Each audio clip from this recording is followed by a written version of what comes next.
I'm Darren Davidson, the media editor of the Australian newspaper, another Brit, so maybe that's why we have so much dysfunction in the ad market, too many Brits hanging out in a media bubble in Shoreditch. Just to kick off, I'll introduce everybody. So this is Les Binet, Head of Effectiveness at Adam and Eve DDB London. I hope I said your last name correctly there. No. Not quite, sorry. Binet. And Les, obviously heavily involved in the IPA's landmark report, Media in Focus. Then we've got Peter Field, marketing consultant, author, one of the world's leading authorities on effectiveness. And then we have Karen Nelson Field, International Digital Media Authority and professor at the University of Adelaide and founder of Media Intelligence. Then we've got Mark Earls, Executive Group Planning Director at Ogilvy in London. I was. Sorry, Mark. 10 years ago. There's a story there. Shows you the power of these memories. I can't forget it. I think we call that fake news. Yeah. Fake news. And then we've got Rachel Kennedy at the end there, Associate Director and Co-founder of Ehrenberg, the Institute for Marketing Science. So let's kick off. We've heard lots of evidence today challenging current market behaviour about targeting and the importance of light buyers and reach. What's going on? Why do we have this big disconnect? Why is the market stuck? There's lots of empirical evidence that you've presented today, particularly in the last two presentations. Why is the market stuck where it is at the moment? Maybe I could open up to Les. Well, I think there are at least two reasons that immediately occur to me. One is we just showed that if you look at those short-term metrics, that tight targeting, things look at ROI, look at activation effects, then tight targeting can appear to be the way forward because that makes those short-term metrics leap up. So looking at measuring the wrong thing can point you in that direction. But the other thing is kind of wish fulfillment, I think. Wouldn't it be lovely if you didn't have to spend any money? If you could just, target a handful of people, spend a small amount of money and grow your brand. Whereas spending large amounts of money on broad reach communications is hard work and expensive. So I think it's that combination of measuring the wrong things and kind of, daydreaming. Yeah. Rachel, do you want to step in? Yeah, I was just going to add a lack of fundamental or understanding of the fundamentals of what you need to do if you want to grow. So that negative binomial distribution and the importance of light and non-buyers, once you understand that, it becomes obvious not to do this, but so few people do. Yeah. I think the other thing is I have to underline the herd effect here. Yeah. Too right. And it's because everyone else is doing it. Yeah. Everyone else is doing it, and And it's cool. It's cool. It's awesomely cool. And as that chart I put up from the CMO survey last year shows very clearly, CMOs recognise this is a thing that everyone else is doing. They don't believe it works. They don't believe they can measure it, but they recognise it's coming. So they know like we know that it's because other boys are doing it. Karen, Stupid reason. Stupid reason, but it's a reason. Karen, you work with some of the world's top brands. What are you seeing and hearing? And I'm going to add to Les's comment about, free lunch. I think that's I think we can't underplay how much people think, and the online platforms, I guess, market themselves this way, that if you build it, they will come. And I was just saying, I've done some work in this space in content diffusion, and people actually don't understand that content diffusion is negative, whereas we're taught that viral is a kind of an epidemic in a disease. You sneeze on many and it kind of goes from one, seeded from one, but it actually happens the other way around. So to your point, I've got evidence that shows that you have to seed up front for that amplification to happen and the incrementals. So my point is, people don't get that. It's back to the fundamentals. So people go, well, I've got really good creative, so it'll go viral. And I'm not trying to be disrespectful, but that's what it, the last 10 years has taught us. It's all about engagement. It's all about short term. It's all about not really understanding that you actually have to hit mass to be able to grow. So I think it's a combo, but I'm all for the free lunch. I think that's a big issue. Oh, I love a free lunch. Well, yeah, so do I. what's your take, Peter? Well, as always, I'm less polite. I'm surrounded by some very polite people here. I'll build on something that Mark just said. I think the blame has to, in large part, reside with Google and Facebook. They have spent, in the case of Facebook, certainly the last 10 years, telling us that this new model of thinking was the future. And when a highly successful multi-billion-dollar corporation that we're all told is going to be teaching us how to wipe our noses in future tells us something, we tend to believe it, and we all followed this. Now, they themselves don't believe it anymore. Facebook has done a complete 180 on this. They use mass marketing themselves. Google, ditto. But they've spent 10, 20 years, they've led to a generation, I think, of young marketers who have absolutely bought the message. And I'm afraid the apology, it would be nice if there even had been an apology, but the 180 is a very, very quiet 180. Facebook has talked about new learning about mass effects. Well, it's not new learning. It's been there for decades, if not centuries. They just thought that this was no longer valid. So I actually really do blame them. They've led to a way of thinking that is not productive, and I just wish that they had been a little bit more public about saying, you know what, we were wrong. We were wrong. This is actually how it should have been played out. Maybe their lawyers told them they shouldn't say that. But He gets very cross. I do. I think that's To be fair, I mean, they have said that the way they started was wrong, but maybe they haven't said it very publicly. Yeah, no, well, but also they do an enormous amount of training. I'm sure they do it in Australia, they do it in the UK. They are an enormous part of the training that young people in advertising and marketing get now. I will leave it to you to imagine whether they put a balanced view of the potency of different media channels. I think I know the answer to that. But they have the money, so they provide the training, and they provide what goes into the heads of our young marketers and advertisers. You just said there that they know mass marketing works because they use it themselves. You're referring to Facebook doing TV campaigns and Absolutely. advertising in newspapers, for example. Yeah, And just changing how people run campaigns on their platforms. absolutely, yeah. Well, favourite example recently, in the UK, you know the Facebook Live feature? So they launched this new feature on Facebook which allows you to, capture things live that are happening around you on video. They chose to launch that in the UK with ads on the side of bus shelters. Think about that. Whoa, that's really radical.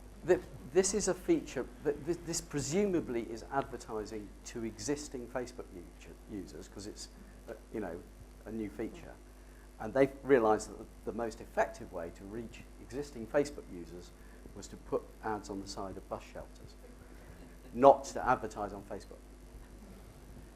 Can I add one extra point? What you show for short-term activations, we also see in terms of how people respond to price promotions. Yes. So yes. if you take out the communication and the pricing effect, which I talked about before, and so part of the reason why it happens is people are caught in this vicious cycle, and retailers are also at play here, and what's happening in that space is an effect as well.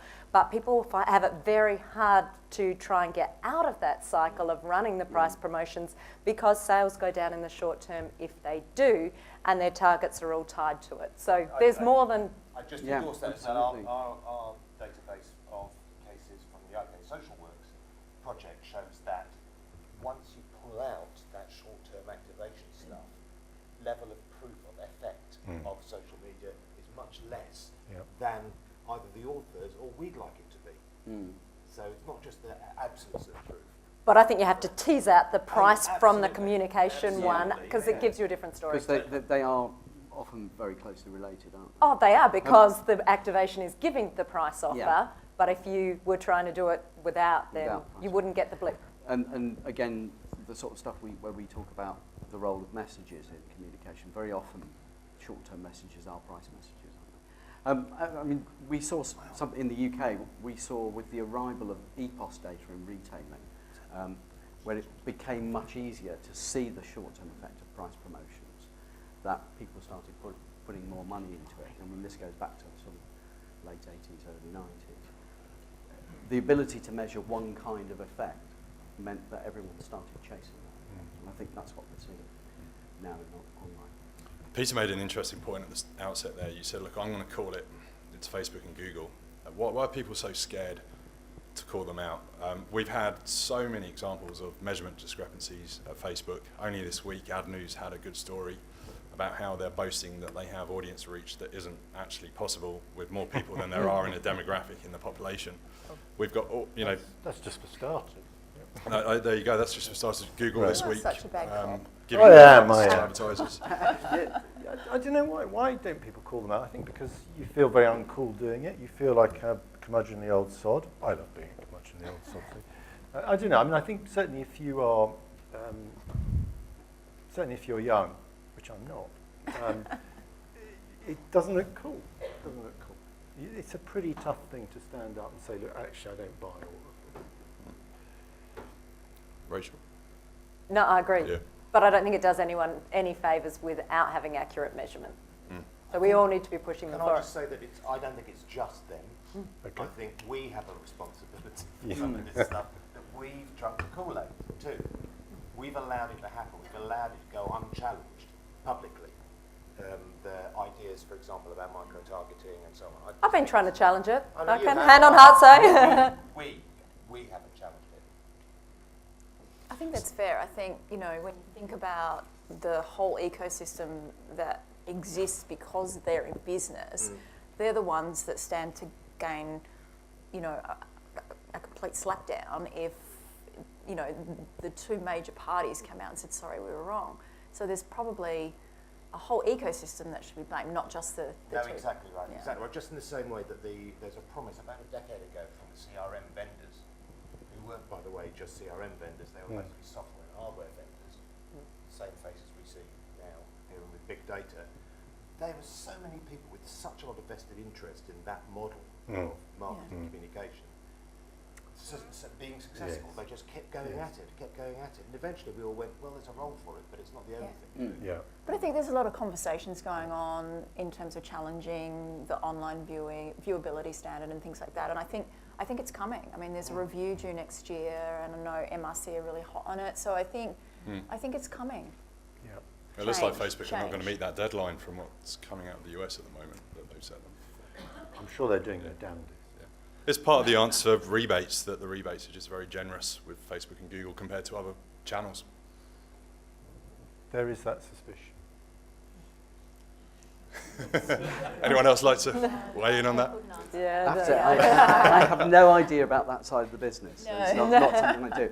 But what I was I'll gonna leave that say for the AA and A, in- maybe. In response to what they were just saying, I think I think you can be a bit too hard on them in some ways, in the sense that the whole advertising and marketing community has been struggling for decades to understand how advertising and marketing works. And we've made some progress. But given how old advertising is, we've learnt surprisingly little in 100 years, and so I think you could kind of give Facebook and Google, cut them a bit of slack for not having learned everything in 10 years or so. I think they are very keen to learn how it all works, but by the very nature, they know most about certain activities. So Google knows most about short-term activation. So I think, and certainly the people that we've met at Google and Facebook, there are people there who understand how stuff works and who are keen to promote best practice. But when you see companies like Google being tremendously successful at this short-term activation thing and making a lot of money from it, it's very tempting to want a piece of that action and to go down the same route. Well, just build one other point occurred to me listening to you, Les. I mean, Les and I deal with kind of marketing-oriented people at Google and Facebook, and I think they do get it absolutely right, to be fair to them. But these organisations, the heroes of the engineers, as they will tell you, it's the geeks, it's the guys writing the code back in California, and I think these people are somewhat distanced from the real world of ordinary people and the way ordinary people think. Their mental apparatus is just not aligned to the way ordinary people work. Marketing as well. Yeah. Totally. Yeah. But I mean, it's, for example, that trope that we hear all so often, which is nobody watches TV anymore. Yeah. Well, if you're an engineer in a tech company, you don't. But you know, there's also a case to say that they've challenged the inertia in a very traditional way as well. So I kind of look at it and go, at least they're shaking it up. And they may have gone too far, and maybe the pendulum has swung too far one way. But I kind of look at all the initiatives, even in the TV space, around DSPs, etc., and I go, wow, you know, that wouldn't have happened. Yeah, no, absolutely right. So I think there's a role there. Yeah. The extraordinary thing is that the CMOs themselves even know that maybe it's not quite as effective as they've been led to believe, and the pendulum has, you know, shifted too far online. I think we heard earlier today that 21% of ad spend will go to social by 2020. 12% can prove its quantitative impact, and 3% say they can link social's contribution to business performance. Yet, you know, billions still pour in. Yeah. But Why as is that? marketers, I think we have to ask for better measures of effectiveness. It amazes me whenever I see a Facebook study and they look at purchase intent and attitudes as their output measures given the digital footprints that they've got. And marketers are letting them get away with that, so we just have to keep demanding better measures against the things that really matter. I might just briefly spring to the defence of marketers for the moment, because as an anecdote, I think it was interesting that the Procter & Gamble initiative in 2014 was announced by the CFO of P&G. We're changing the way we do marketing. All the accolades, you know, oh, well done, fantastic. But the guy who was given the rather unenviable task of putting the big apology out at the end of the disaster experiment was the CMO. Go on, mate. Tell him it was a disaster. So I think we kind of get the picture here that it's finance that is often forcing marketing to do stuff that in many instances maybe they just simply they know isn't right, but you know it's being demanded of them. The CFO has bought into the short-term way of thinking, probably doesn't appreciate the dangers of short-term thinking because they don't have a marketing background. And it's a pretty brave marketer who's going to say, no, I'm not going to do that. I have a live case study of that. I worked for a $1 billion retailer in my youth, and I was in a marketing role, and the CFO pushed price reductions, and unfortunately they did it so often that the customer became used and waited, right? Yeah. It went into receivership after it had been in business for 50 years. Wow. And so that's a classic example. And this was before, I mean, I'm old too, so it was before the whole social space, but they were very focused on short-term activation using price, and it literally went from $1 billion business into receivership. But I would say the flip side, we deal with quite a lot of CFOs and they love the science and the evidence in order to be able to justify where they should be spending. So I think it's about having evidence-based discussions and being able to put the evidence behind it. And I see them making good calls when they understand why you need to put money into brand building and they appreciate numbers behind it. Yeah. It's the right numbers, isn't it? It is. Absolutely. If I could echo that, I can always tell if a client of mine has had services of Ehrenberg Bass because they get so much more and you can have much more productive conversations in it, particularly if you're having to deal with CFOs and CEOs. So I think we just all basically need to ensure that all of our clients have met Ehrenberg Bass and using their data. I think that's probably the best answer to it. Yeah, happy to talk to anyone. So we've talked about some of the pitfalls of Google and Facebook and digital, and obviously we had P&G slashing its digital marketing spend on digital, and yet there was no impact on sales. The other side of that, television, we've heard lots of, particularly from Peter, lots of evidence about how powerful television remains as an advertising vehicle. Why do we have to keep defending television? I think the evidence is pretty clear. There is always that. Watching Netflix I or- blame young people, frankly. Yeah, No, it's can we true. blame them for It's everything? not Can we? seen. Yeah, no, I No, agree. there are other, yeah. If you haven't seen other perspectives apart from the ones, media perspectives, apart from the ones that you're particularly excited about right now, you won't be able to judge them fairly, I don't think. And the excitement is in shortage, but it's also about mobile tech and ad tech in particular. You know, I don't know if you go to Cannes, Darren, but Yeah. Cannes would have collapsed 5 years ago if it wasn't for the ad tech companies. Absolutely. Damn. It's just a disaster without them. And, you know, some people say it's a disaster with them. But, Yeah. you know, But that's where the money is. That's where the money is, where the cool kids are. But I also think it's a false obsession. Let me qualify before a journalist in the room tweets or writes this down. But a false obsession with reach. I get that reach matters, but, if a network says, our ratings are down by, Yeah. 50,000 people, it's like, oh my God, the death of... And what would Mark Ritson say? Fucking death. What did is that what he said? Oh my God, I swore, a I'm good so man. sorry. Yeah. But my point is, I think there's... I know. I saw him on Monday or Tuesday, so I'm channeling my inner Mark Ritson. But I'm just saying, not a false obsession. I mean, reach is important, but a false obsession with the reduction in reach, which is Yeah. disproportionate to the reality, So I think that there's something to be said there. Yeah. Yeah. I think the reason that we have to keep making these arguments, all of these arguments again and again, is this thing that, well, that may have been true last year, but everything's changed now. And Talks about a lot. Interesting, the overall entries were down, but the creative effectiveness category was actually up in terms of the number of entries. Oh, is there a growing belief out there that creativity pays? Are we seeing any evidence of that?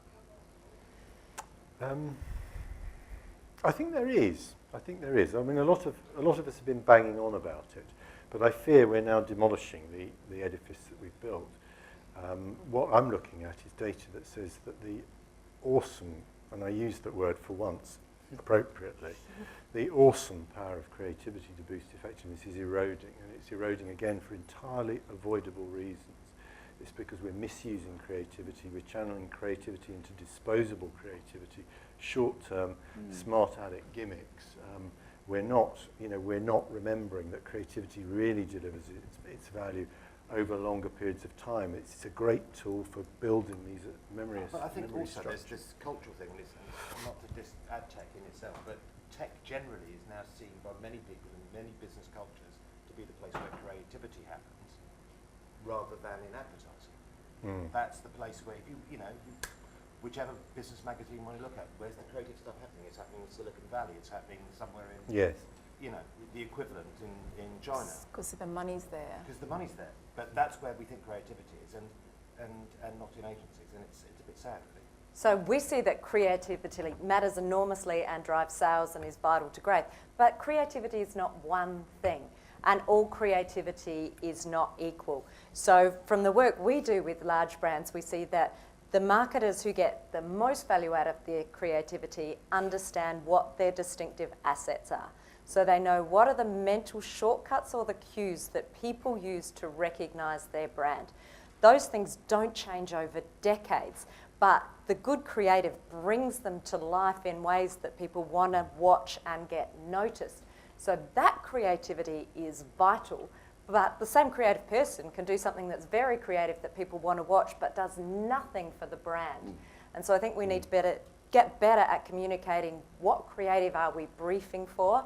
I'd love to ban words like campaign because I think they drive the industry to do things that are short term rather than realising that we have to be in it for the long term and know what creativity helps for that journey. That leads nicely to my next question. How do we persuade clients to take actions that lead to long-term growth rather than focusing on the next quarterly results? If I could go down the line one by one, what structures or measures would you recommend putting in place to encourage longer-term behaviour? Well, read our book. Available It's all a good start. bookstores. I think understanding that there is a difference between short and long term, and that doing the short term stuff doesn't necessarily produce the long term effects. It's not just piling short term effects on one another. That's a start, a conceptual start. I would add to that, we absolutely must take the battle, take the argument to CFOs and CEOs, make sure they understand this. They're not going to have got that from their background or from business school or anywhere else. We have to in the way that I'm delighted to hear that Ehrenberg Bass are doing, we have to be able to take the data and the evidence to them and win them over, which we haven't done very well to date in general. Read their book. And also I think change currencies to be universal. I think half of the problem is you were talking about short-term ROI. I mean, half the problem is there's all these cool measures on individual platforms that are so not related. I think if there was a more universal, which, I can't fix this, across platform, I think that might change the nature of and the balance. I've got two ideas, one of which is, I think in behaviour change terms, change the decision landscape. So don't approach it in the same way, don't try and persuade people of anything. And secondly, maybe steal from your work, which is to say, let's make the kind of approach we're talking about famous and make people feel something different rather than trying to engage their rational brains. That'll come along later. So we do a lot of it, and it's really hard work. So we find we get best traction when we work with senior management down, and there is an education piece for senior people where they understand the fundamentals, but we find that not everyone needs to know everything. So if we can embed evidence-based practice in systems, which goes from changing the language to changing the way media is bought, to how advertising is briefed, to what are the metrics in the toolkit that people look at, really, really fundamental organisational change that is all-encompassing. We see very different behaviours, and part of that is also measuring the impact of doing the things differently, and when people see that they're getting growth, that they are more profitable, that feeds back into the cycle, but it takes years to get that traction happening. Longer than a CMO shelf life. Well, we've seen CMOs who've made themselves famous through taking that journey and loving it, but it does take that leadership from the top. So a question to you, can a non-subscriber organisation buy your services as an education piece? Could a company you've never worked with before come along and say, we would like you to come and present to our board and to do a 1 or 2 hour piece to open their eyes? Do you do that sort of thing? We do a lot of that thing, but we encourage people to be subscribers. I'm sure because, you do. well, no, for No, a very good reason. I'm But let me explain why. I didn't mean it that way. Hey, you're a bad cop. No, No, because sorry. it's, well, one, it's really cheap. And Yeah. so, but the value that people get to it is a wealth of knowledge that they've not had in the past. Yep. And that money funds fundamental research that they're getting access to. So to give benefit to those people who've funded it for a long time, they do. So, And the other thing, back to our teaching days, it's a pre-read, you know, because you can't have an hour and go, well, what does Dirichlet mean? Yeah. And kind of understand it. So it's a bit of a teaching pre-read. and at the end of the day, we have published hundreds and hundreds of articles trying to fill in data points from so many different perspectives. They're all in the public domain. We have hundreds of PhD theses that you can go and read and get the evidence. So it actually is all out there that anyone can educate themselves if they want. Only that's hard work and most people are too lazy. So you don't have to do it through us. You can go and we try and make it out there. It just, people find it's easier to sometimes have us summarise. Cool. Great to know there are some solutions out there to encourage brands and companies to make sustained investments in their brands. Believe it or not, that's almost 35 minutes, which is over my allotted time, but we do have some time for questions with the audience. There's one over there. We're just bringing a mic. You don't need a microphone, do you? Maybe you do. Well, thank you very much, everyone. I wonder if, in some respects, the problems might be one of language. And I was just in a meeting yesterday where, someone said, well, the board don't want to do a brand campaign. And if I was the board, I wouldn't want to do a brand campaign, but I might want to do a profit-building campaign. And I just kind of wonder whether, we're not doing enough, to play to people's biases, as Mark's referring to make people feel things. Like, when I'm feeling the wrong thing, when you're talking to me about a brand-building campaign, I'm thinking fluffy, inconsequential. And I hear the language of activation, sales. I'm motivated by that. So I think maybe I wonder if part of it is to do with a more deliberate use of language to kind of prime people for the right kinds of outcomes here. Agreed, and we changed the language. But a point that I'd love to make there is when you take individual level single source data where you track individuals for years and you understand their underlying propensities to buy categories and to buy individual brands, great advertising drives sales in the short term. It drives sales within the day if people are making a category purchase within the week. So when we're talking brand campaigns, you know, a third of them don't do much because the creativity is wrong, they're just not good campaigns. Roughly a third of them drive sales a bit more, and then you have really winning campaigns that massively drive sales. So brand campaigns to me drive sales in the short term, and that's a bit of the issue I've got around language with the activation versus brand, because to me they are growth campaigns. I'm all on that. Those of you who are at the IPA Strat course for the weekend here, we're doing another one in Melbourne the weekend. I do an exercise which is about not using the B word. If you can articulate clearly what you mean without using the B word, then you're less like an astrology fan.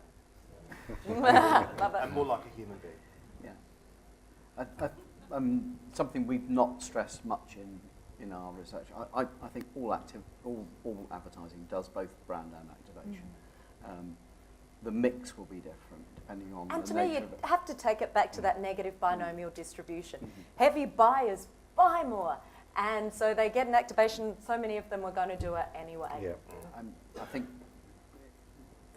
the difference is in the mix of effects and in how long they last and so on. But it's quite difficult to get that across to people. But Absolutely. I have to say I'm a little bit sceptical about the idea that renaming things changes is the way forward. I mean, in science, what you generally do is you define something very well and very tightly, and then you know, physicists don't constantly keep saying, you know, we'll call it momentum this week and we'll call it energy next week, and next week we'll call it, I don't know, potential or something like that. You know, they precisely define what they mean and they stick to it.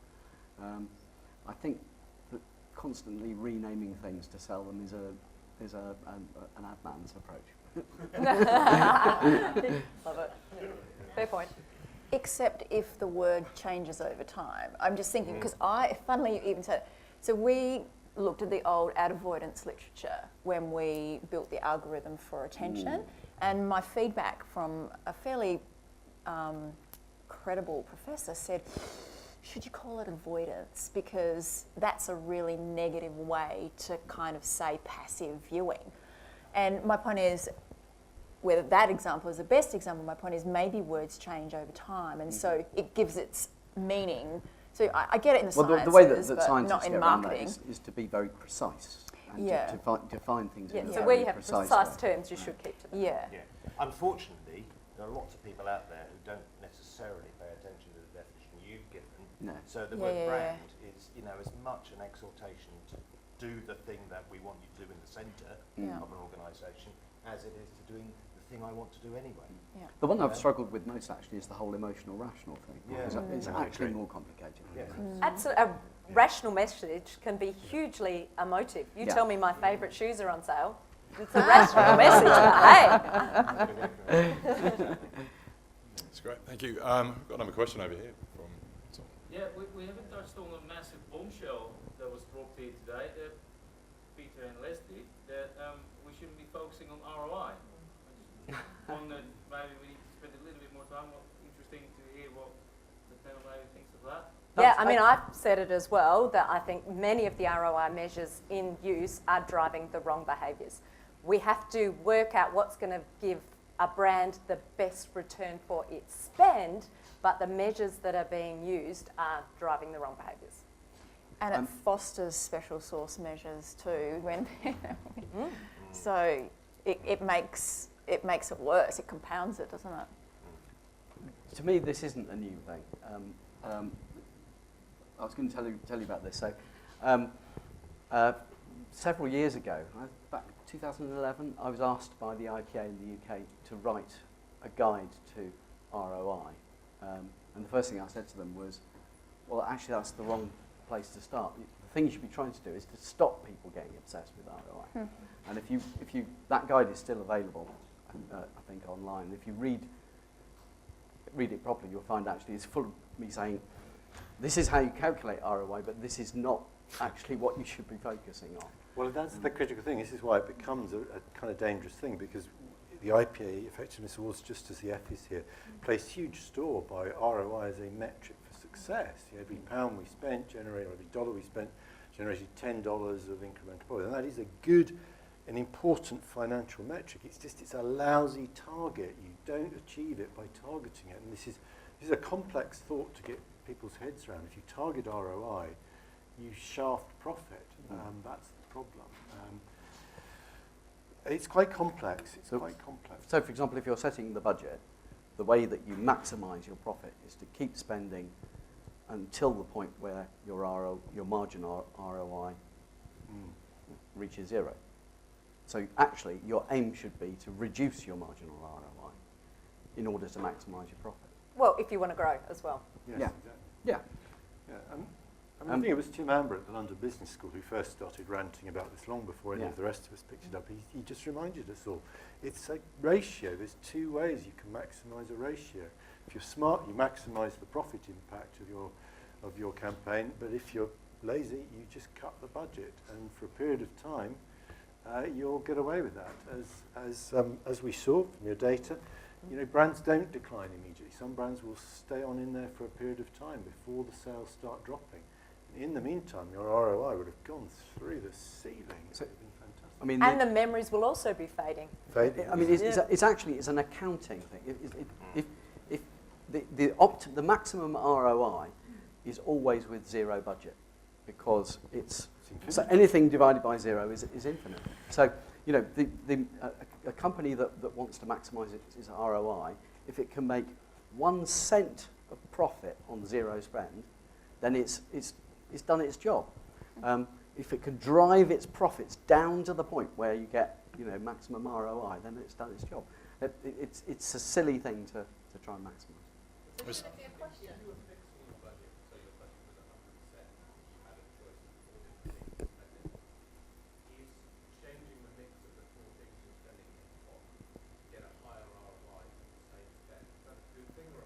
That can be a more sensible thing to do, but what I would say is, if you're comparing media that are doing the same jobs over the same time scales, then maximising the marginal ROIs may be the thing to do. But it's not the right thing to do if you're setting the overall size of the marketing pot. And it's probably not a good thing to do when you're comparing, for example, long-term brand building against short-term activation. And it probably complicates it more than it has to. Yeah. I mean, this is the danger. I hope we've made this clear, that if you are comparing two strands of activity within a campaign, one of which is all about, as I refer to as low-hanging fruit, short-term sales activation, the other is very much about long-term growth, you will almost always come to the conclusion that the low-hanging fruit bit of the campaign is where the big ROI is. This is what advertiser after advertiser has done, and they say, well, we'll put all our money into that. And before you know it, 100% of the budget is doing just the short-term piece because it's got the biggest ROI. So you've absolutely got to be clear on what Les has just said, that all elements of the campaign are essentially trying to achieve the same things over the same timescales. Otherwise, you are in very dangerous, dare I say, shark-infested waters. But if you were, you know, just comparing, say, two paid search things, and they were trying to do the same job, then I probably would. Yeah.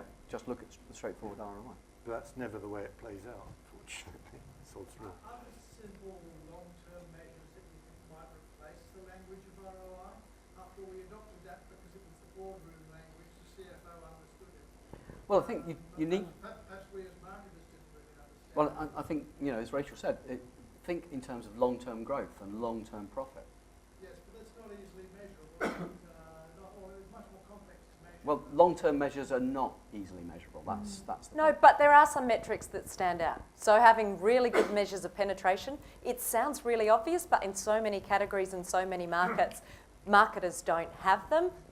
So that's a basic one. Measures of what are your distinctive assets, and you see that how they change over time. So, you know, do people actually recognise your colour, your, say, logo, whatever it might be, and how prevalent is that? Seeing how that changes over time becomes far more important. And then there are measures of mental availability, but that's still a big agenda space in terms of how to get it right. So I would start with those others as basics.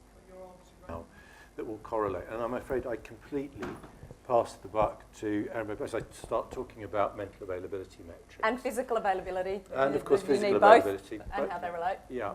So, and that's where I'm steering people at the moment. But I mean, it's a tough question. I mean, they want a measure now. We've all done our bit to rubbish many of the leading indicators that are in market now, whether they're pre-testing scores or whatever. We've all done our bit to shoot these down, and now they're not unreasonably saying, well, what the hell should we be measuring? So, and I think that's... And we're seeing lots of people change what they measure and report at board level as they start to digest the science. And What's your view on NPS as a boardroom measure and a way of measuring the knowledge of effectiveness of advertising? Net promoter score, yeah, anyone got a review on that? I Really? was trying to get my brain. The evidence I've seen is not supportive. There are better things you can be measuring. It's interesting. I work with a couple of corporations for whom NPS is their thing, not everything. And in which case, why wouldn't you use NPS as a measure of the kind of thing we're talking about? But having the whole argument about it, because it's quite easy to unpick it as an indicator of anything other than there might be a problem over here when it dips. If it's a real thing you're interested in, I can send you a couple of articles that talk about it directly. I mean, I find it difficult to believe it could be a bad metric. Mark, a lot of companies do see it as a really serious sort of boardroom measure. It has boardroom credibility in the same way that ROI has, not to the same degree, but it does. And when you use language that they can actually understand, but maybe it doesn't stand up to.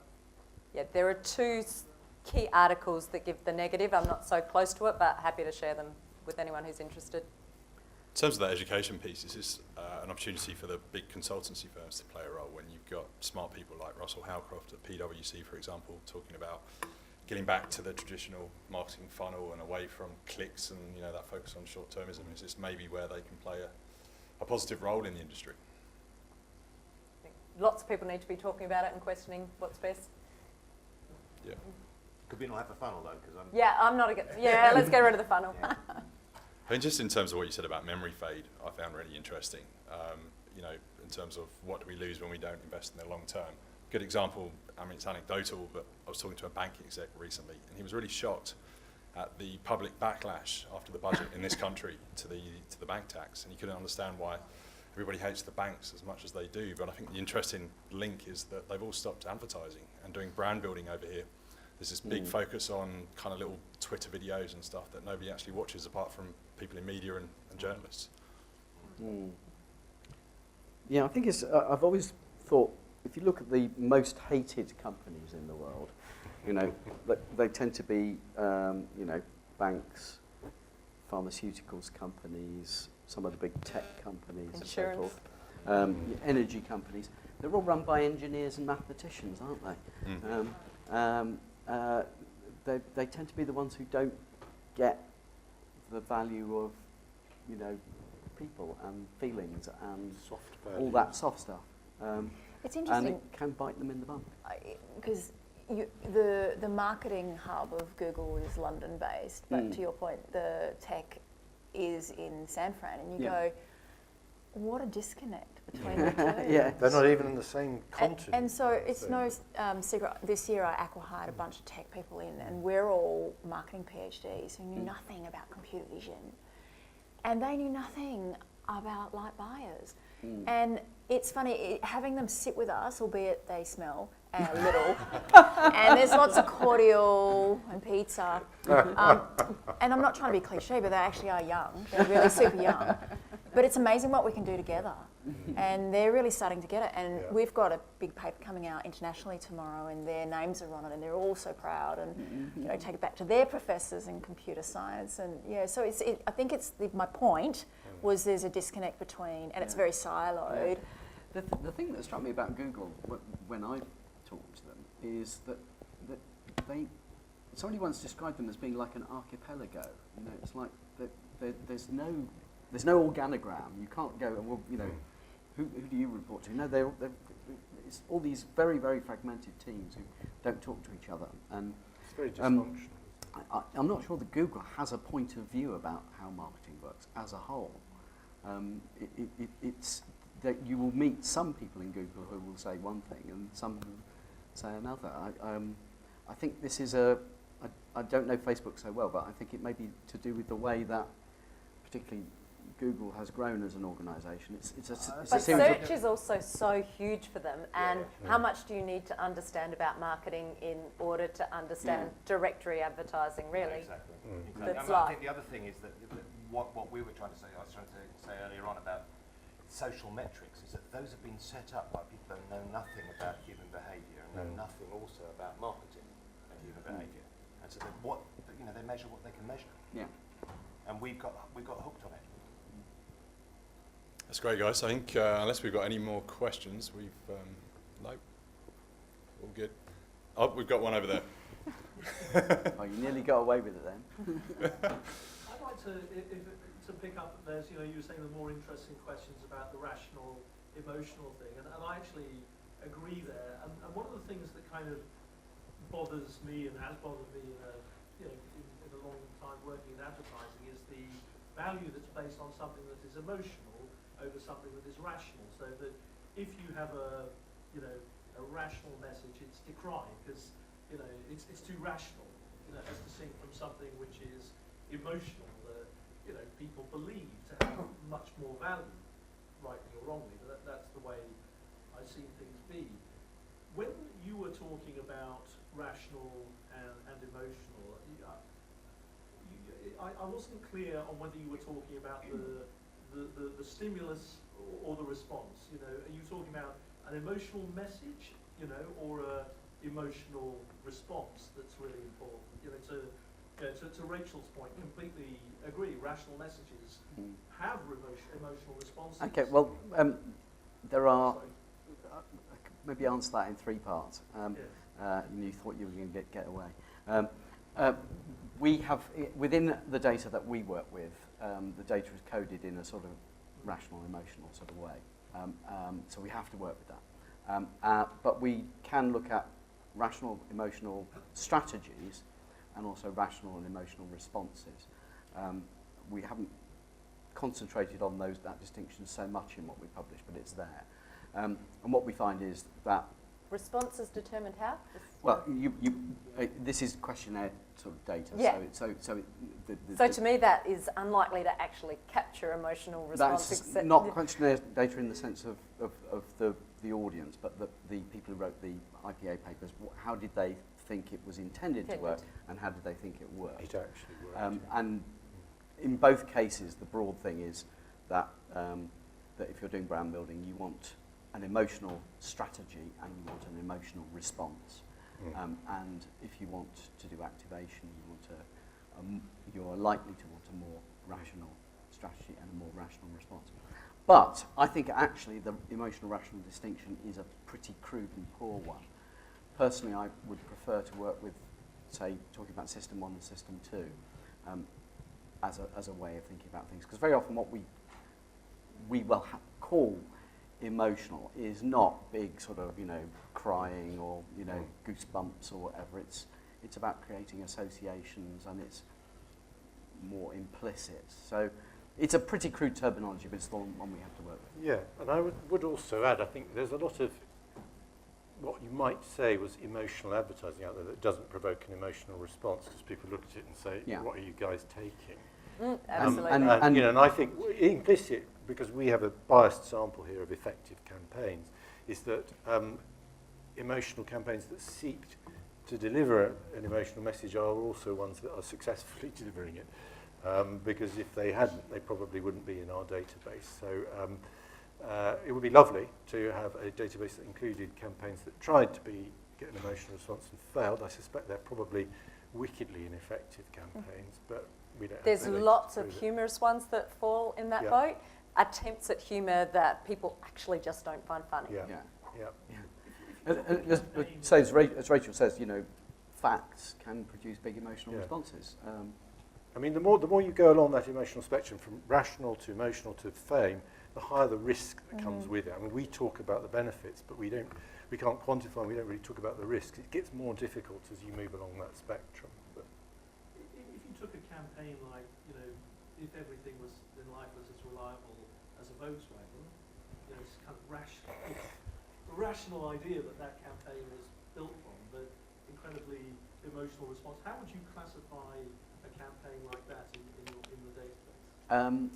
I'm not sure, because we don't do the classification. So Yeah. the way it's done is that people who wrote the cases are asked themselves how they would, how it was intended to work, and how they if thought it did work. if you're thinking of any of the classic ads that were in that mould, they would undoubtedly be emotional because that's what they were about.